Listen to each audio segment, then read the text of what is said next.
मौत खां एॾो डिॼे थो, बसि जीअंदो रहां इहो ई सोचे थो।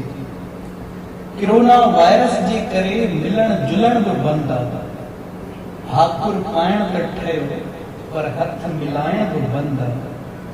मंदिर में वञण जी पाबंदी पई लॻे, मेला लॻाइण ऐं इबादत करण जी पाबंदी पई लॻे।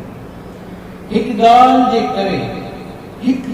करे हर को परेशानी में आहूं थो भरे। सच त इहो आहे, असांखे पंहिंजे रब ते एतबार न आहे। ॻाल्हियूं प्यार जूं जाम था कयूं, पर हक़ीक़त में प्यार न आहे। असांखे मौत जो डपु आहे, पर परवरदिगार जो न आहे। सच त इहो आहे, असांखे पंहिंजे रब ते एतबार न आहे।